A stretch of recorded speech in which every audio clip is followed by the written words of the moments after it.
ఎన్టీఆర్ అంటేనే ఎన్ అంటే nationality, tea అంటే తెలుగు, ఆర్ అంటే రసస్ఫూర్తి. ఈ మూడు కలిపిన మహానుభావుడు ఎన్టీఆర్. ఒక జాతీయవాదం ఎట్టి పరిస్థితుల్లోనూ భారతీయులలో విభజనకి విభేదాలకి ఆ పెద్ద మనిషి ప్రాణం పోయే వరకు అంగీకరించలేదు. దైవభక్తి ఆయనకి ఎంత ఉందో దేశభక్తి అంతకంటే ఎక్కువగా ఉంది ఆయనకి. ఎన్టీఆర్ అంటే నేషనాలిటీ, ఎన్ అంటేనే నేషనాలిటీ. రెండవది తెలుగు. ఆయన ప్రాణం ఇచ్చాడు తెలుగు కోసం. నిజంగా నటుడుగా ఉన్నప్పుడు అంతే, నాయకుడుగా ఉన్నప్పుడు అంతే. పెట్టిన ప్రతి పథకానికి ముందు తన పేరు గాని, తండ్రి పేరు గాని, కొడుకు పేరు గాని ఏమీ పెట్టుకోవాలా. తెలుగు తెలుగు తెలుగు తెలుగు. తరువాత ఎవ్వరు ఆ పథకాన్ని కొనసాగించినా ఎటువంటి ఇబ్బంది లేకుండా తెలుగు జాతి అంతా పరవశించే విధంగా ప్రతి పథకానికి తెలుగు అని పేరు పెట్టాడు ఆయన. ఎవ్వరూ దాన్ని మార్చవలసిన అవసరం లేదు, ఆలోచనే రాదు. అంత భక్తి, అంత ప్రేమ తెలుగు అంటే ఆయనకి. ఇక మూడవది రసస్ఫూర్తి. ఇది చాలామందికి తెలియదు. అందరూ నటులు కాలేరు, అందరూ కవులు కాలేరు, పండితులందరూ వక్తలు కాలేరు, పండితులందరూ అవధానులు కాలేరు. రకరకాలు, కొందరు అవుతారు, కొందరు అవ్వరు. కారణం రసస్ఫూర్తి తెలియకపోవడం. నేను ఇన్ని పుస్తకాలు చదివాను అంటే ఉపయోగం ఏం లేదు. నువ్వు దాన్ని జనంలోకి పంపడానికి ఏ టెక్నిక్, ఏ సాంకేతికత, ఏ నైపుణ్యం అవలంబించావు అన్నది ఎన్టీఆర్ సినిమాలు చూస్తే చాలు మనకు అర్థమైపోతుంది ఖచ్చితంగా. అద్వితీయమైన సంభాషణలు. మామూలుగా ఇప్పటి నటులెవరూ పలకలేరు. బహుశా అసలు వెనకాల ఉంటే తప్ప. నవఖండ భూమండలాధిప మకుట తట ఘటిత మణిగణ నీరాజిత నిజపాద పంకేరుగుండనే అన్నాలంటే ఇప్పటి వాళ్ళకి వారం రోజులు కావాలి, తర్వాత ఉపవాసం కూడా వస్తుంది. రాసిన వాడు చావాలి, డైరెక్టరు చావాలి, వీడికి రాదు ఇది. ఈ లోపు ఏమన్నా పిలిపించాలి. ఇటువంటి సంభాషణలు పేజీల కొద్దీ ఉండే వాటిని ఆ మహానుభావుడు ఒక్కసారి చూసి, నేను చెబుతా, మీరు అక్కడ కూర్చోండి, కాస్త టీ తాగండి అని చెప్పి ఆయన టీ తాగేలోగా ఈయన కంఠస్థం చేసి మొత్తం చెప్పేసేవాడండి. అది ఎన్టీఆర్ అంటే, అది ఎన్టీఆర్ అంటే. ఆ రసస్ఫూర్తి. నీకు విద్య తెలియగానే ఉపయోగం లేదు. ఇవాళ యువతరం ప్రత్యేకంగా నేర్చుకోవాలి. నేను బీటెక్ చదివా, ఎంటెక్ చదివా, ఏదో చేశాను కాదు. నీ విద్యని జనంలోకి పంపించే విధానం నీకు తెలియాలంటే ఎన్టీఆర్ నటించిన ఒక్క సినిమా చూసినా నీకు ఉద్యోగం వస్తుంది. ఖచ్చితంగా నీకు ఉద్యోగం వస్తుంది. ఒక ఇంటర్వ్యూలో ఎలా మాట్లాడాలి, ఒక ప్రజాసభలో ఎలా మాట్లాడాలి, మైకు ముందుంటే ఎలా మాట్లాడాలి, మైక్ ఏమీ లేకపోతే ఇంట్లో తలుపేసి అర్ధాంగితో మాట్లాడితే ఎలా మాట్లాడాలి, దేనికి దానికి తేడాలు ఉంటాయి. అవన్నీ ఎన్టీఆర్ సినిమా చూస్తే తెలుస్తాయి ఎంత ఆశ్చర్యకరంగా ఉంటుందో. అది రసస్ఫూర్తి. రాముడు కృష్ణుడు వేయడానికి ఆయనకంటే ముందు లేరా, ఆయనకంటే తరువాత లేరా, కానీ ఆ పాత్రలని జనంలో ముద్ర పడిపోయేలా చేయగలిగాడు అంటే రామునిలో ఉండే రసస్ఫూర్తిని, కృష్ణునిలో ఉండే రసస్ఫూర్తిని, ప్రతినాయక పాత్రల్లో ఉండే కూడా రసస్ఫూర్తిని జనానికి అందించగలిగిన ఏకైక నటుడు ఎన్టీఆర్. ఏకైక నటుడు ఎన్టీఆర్. ఆయన దేశభక్తి గుండెల్లో ఆయన నిండా ఉండబట్టే ఆయనకి దొరికిన మొట్టమొదటి చిత్ర అవకాశం పేరు మన దేశం. మన దేశం. ఎంత ఆశ్చర్యం.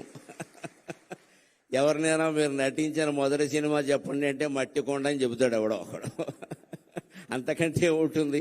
ఆయనకి ఆ ఛాన్స్ రావడమే గొప్ప. కాబట్టి ఆయన అంతరాత్మ ఎంతగా దేశం గురించి ఘోషించింది అంటే ఆయనకి మొట్టమొదటి పోలీస్ అధికారిగా అవకాశం వచ్చిన సినిమా కూడా మన దేశమే. నువ్వు దేశం కోసం పుట్టావు, నువ్వు దేశం కోసం పుట్టావు అని వారి తల్లిదండ్రులు వారిని ఆదేశించినట్టుగా వారికి మన దేశం అనే సినిమాలో మొట్టమొదటి అవకాశం వచ్చింది. ఏ పాత్ర వచ్చినా ఇది హీరో పాత్ర, జీరో పాత్ర, ఇంకోట, దీని ప్రాధాన్యం ఏమిటి అని ఆలోచించకుండా తన పాత్రకి న్యాయం చేసిన వ్యక్తి ఎన్టీఆర్ అంటే ఖచ్చితంగా. ఈ పాత్ర నాకు వచ్చింది చాలు, దీనికి నేను న్యాయం చేస్తే మిగిలినవన్నీ అవే వస్తాయి, తరుముకుంటూ వస్తాయి, వెతుక్కుంటూ వస్తాయి. నా రత్నం అన్విష్యతి మృగ్యతే హితత్ అంటాడు కాళిదాసు కుమార సంభవంలో. రత్నాన్ని వెతుక్కుంటూ జనం వస్తారు కానీ జనాన్ని వెతుక్కుంటూ రత్నం వెళ్ళదండి. సినీ రంగంలో నటరత్నాన్ని వెతుక్కుంటూ సినిమాలు వచ్చాయి, సినిమాలను ఆయన వెతుక్కుంటూ వెళ్ళలేదు. ఇవాళ యువతరం యువతరం ఎన్టీఆర్ నుంచి నేర్చుకోవలసింది. ఉద్యోగ అవకాశాలు మిమ్మల్ని వెతుక్కుంటూ రావాలి, మీరు వాటిని వెతుక్కుంటూ వెళ్ళడం ఏంటండి? యధవ కర్మ అంటారు దీన్ని. నీ దగ్గర ప్రతిభ ఉంటే నీ దగ్గరికి ఉద్యోగం వస్తుంది ఖచ్చితంగా. ఇప్పటికి మీరు ఇండియన్ ఎక్స్ప్రెస్ పేపర్ చూస్తే బుధవారం నాడు ప్రత్యేక ప్రకటనలు ఉంటాయి, మామూలు ఉండవు. ఉద్యోగం కావాలి, నిరుద్యోగులు కావాలి, ఉద్యోగస్తులు రండి అనే ప్రకటనలు ఉండవు.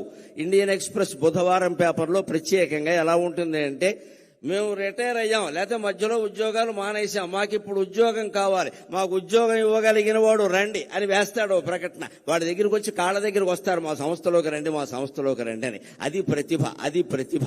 ఆ స్థితి మళ్ళీ సంపాదించుకోగలగాలి ఖచ్చితంగా.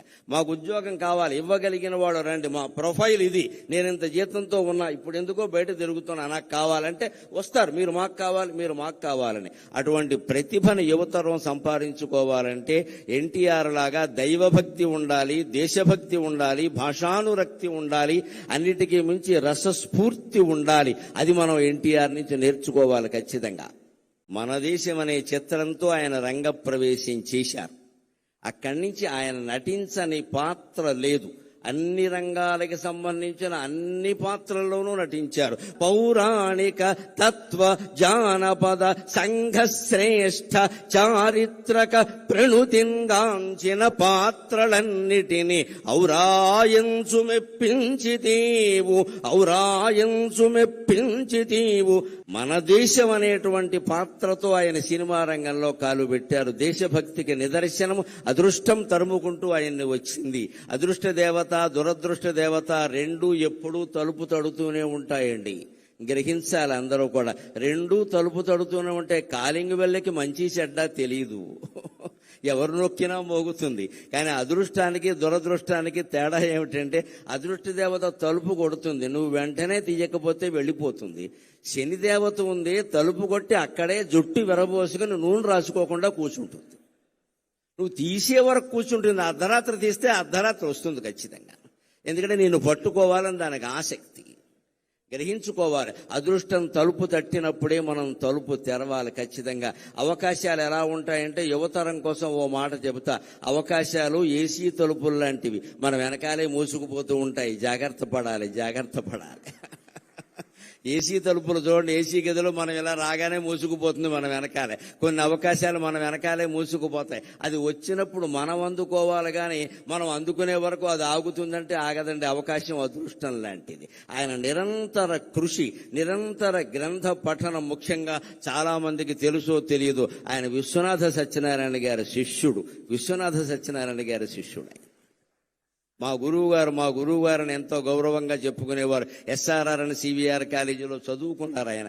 ఆ గురువు నుంచి ఆత్మాభిమానాన్ని, పాండిత్యాన్ని రెండూ గ్రహించాడు కాబట్టి ఆయన రారాజులా వెలిగాడు. ఆయన మన దేశమున పాదమోని నట పద్మశ్రీ పురస్కారియై.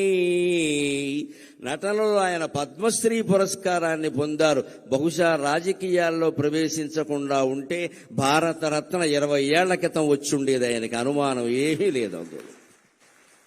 మన దేశ రాజకీయాల్లో ఉండే కలుషిత వాతావరణం కారణంగా ఒక్కసారి రాజకీయాల్లోకి వెళ్ళాడు అంటే ఆయనలో ఇంకా ఎంత ప్రతిభ ఉన్నా ఎవరూ గుర్తించరు. అది లెక్కది.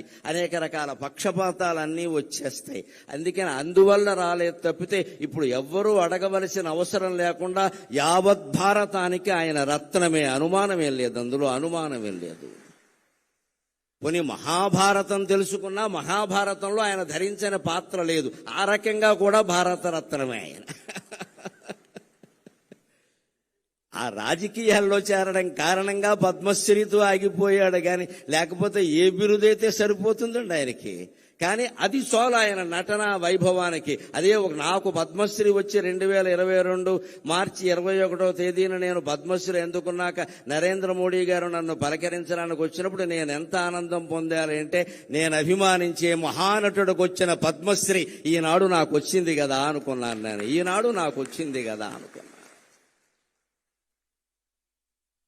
అంత ఆశీర్వచనం, అంత అభినందన ఉద్దేశ్యం కలిగిన వాడు ఆయన. ఆయన అభినందన అంటే ఆశీర్వచనమే, ఆయన ఆశీర్వచనం అంటే అభినందనే, వేరే ఏమీ ఉండదు. నేను ఒక గొప్ప ఉదాహరణ నన్ను ఆయన ఆశీర్వదించింది జరిగింది కొద్దిసేపట్లో చెబుతాను. సినిమా భాషలో చెప్పాలంటే త్వరలో విడుదల అన్ని ముఖ్య కేంద్రాల్లో. పౌరాణిక పాత్రల్లో ఆయన వెయ్యని పాత్ర లేదు. నాయక పాత్రలు, ప్రతినాయక పాత్రలు అన్నీ దున్నేశాడు, అనుమానమేం లేదు. ఇంకా అసలు అవి పైగా మామూలుగా వెయ్యడం కాదు, అభిరుచి కొద్దీ వెయ్యడం కాదు, వేస్తే ఆయనే వెయ్యాలి, ఇంకెవడూ పనికిరాడన్నంత ఇదిగా వేశాడు మహానుభావుడు నిజంగాను. ఇందాక వేద పండితులు అటు ఇటు నుంచుని వేదం చదివారు, గమనించండి. రావిపాటి సత్యనారాయణ గారికి వచ్చిన పుణ్యప్రదమైన ఆలోచనకి నేను చేతులెత్తి నమస్కారం చేస్తున్నాను వారికి. అక్కడ సరిగ్గా శ్రీకృష్ణుడి యొక్క చిత్రం పెట్టారు. రామారావు గారు శ్రీకృష్ణ పాత్ర ధరించింది, ఇలా చక్రం ధరించి ఉన్నది పెట్టారు. నిజంగా వేదం చదువుతూ ఉంటే ఉండవలసిన చిత్రం అదే నిజంగా. సరిగ్గా వేదం చదువుతుంటే అటు సగం మంది ఇటు సగం మంది నిలబడ్డారు చూడండి ఖచ్చితంగా. అది ఏమిటంటే లలితా సహస్రంలో చెబుతారు కదా, ద్విజపంక్తి ద్వయోజ్వల ద్విజపంక్తి ద్వయోజ్వల అంటారు. అమ్మవారి యొక్క పళ్ళ వరస 32 పళ్ళు ఏమిటంటే కింద 16 పైన 16 కదా. అలాగ వేదం చదివేటువంటి పండితులు అటు 16 మంది ఇటు 16 మంది నిలబడి వేదం చదివినట్టుగా నీకుండే 32 పళ్ళు ప్రకాశిస్తున్నాయమ్మా అని ద్విజపంక్తి ద్వయోజ్వల అని చెబుతారు లలితా సహస్రంలో.